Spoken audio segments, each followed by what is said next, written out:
SCP-215. Anteojos inducidores de paranoia. Categoría: seguro.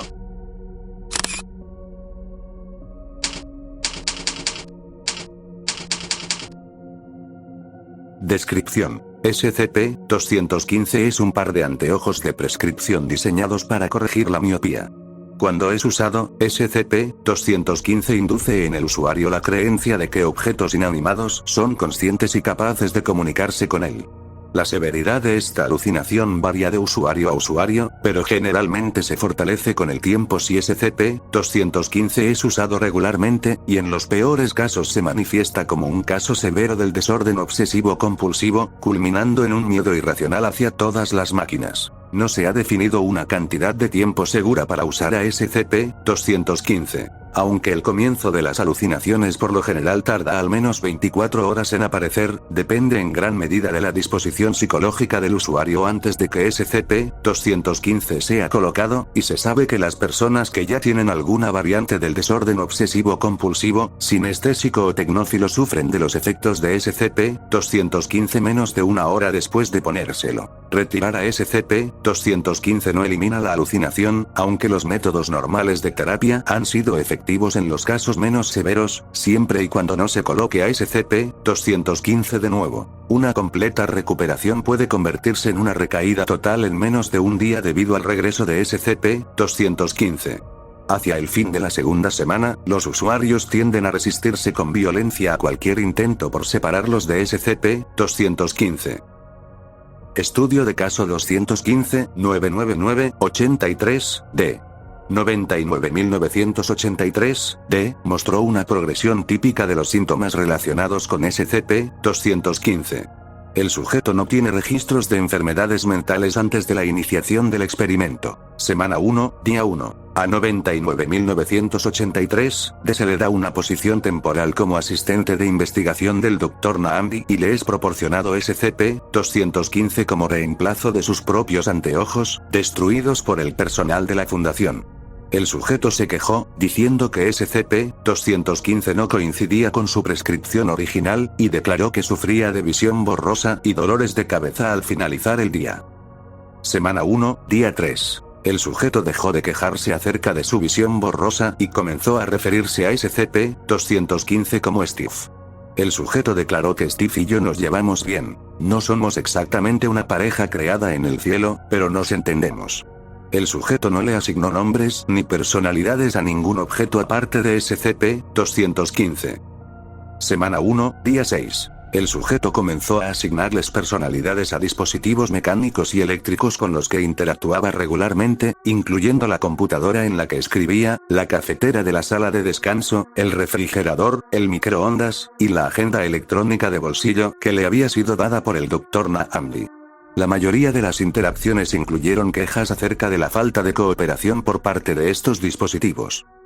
Semana 2, día 1. El sujeto comenzó a tener conversaciones prolongadas con los artefactos eléctricos y mecánicos antes mencionados, dándoles nombres a todos y ocasionalmente hablando acerca de ellos en términos personales con otros miembros del personal de la fundación, casi siempre refiriéndose a ellos como antagónicos de algún modo. El sujeto reportó que a pesar de que no podía oír a las máquinas hablar, su lenguaje corporal era muy claro. Semana 2, día 5. El sujeto comenzó a asignarles propiedades personales a objetos menos complejos pertenecientes a su ambiente de trabajo, empezando por sus artículos de oficina. Semana 2, día 7. El sujeto comenzó a minimizar las interacciones con personas vivientes y habló constantemente con sus compañeros inanimados.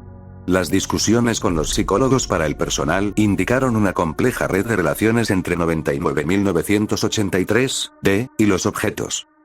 Semana 3, día 3. El sujeto tuvo un altercado violento con el horno de microondas de la sala de descanso después de que un burrito saliera a medio cocer. El sujeto maldijo y le gritó a la máquina antes de intentar destruirla con una silla. El sujeto fue detenido y aquietado, y más tarde se disculpó por su comportamiento hacia el microondas y la silla. Semana 3, día 6. El sujeto comenzó a personificar piezas individuales de su entorno, refiriéndose a las baldosas del suelo y a las lámparas de techo como personas. El sujeto se detendría a agradecerle a cada objeto inanimado con el que interactuará, incluyendo cada baldosa de piso, por permitirle usarlos. Semana 4, día 2. El sujeto comenzó a mostrar señales de estrés cuando se le solicitaba interactuar con cualquier aparato mecánico o eléctrico, diciendo que las máquinas se habían vuelto hostiles y amenazantes.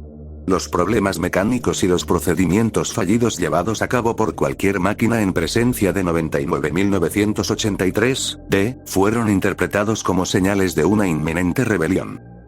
Semana 4, día 3. El sujeto se rehusó a asistir al trabajo. Su agenda electrónica había sido destruida. 99.983-D declaró que actuó en defensa propia. Después de ser coaccionado para que entrara a la oficina, el sujeto comenzó a gritar o a mostrar otros signos de estrés agudo al ver su computadora, la cual se encontraba apagada en el momento. Intentó pasar por encima de los guardias de seguridad por la fuerza y tuvo que ser sedado. Semana 4, día 5. El sujeto destruyó su lámpara de mesa, su despertador digital, su reloj de pulsera y su ventilador de techo. Después, se rehusó a salir de su habitación. Cuando el personal de la fundación entró por la fuerza, fue encontrado muerto, con quemaduras graves en manos y brazos.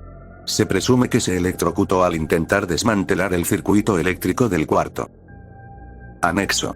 Me han preguntado muchas veces si SCP-215 permite que el usuario interactúe con las máquinas de alguna manera significativa, diferente a como lo hace la gente normal, y estoy bastante seguro de que la respuesta es no.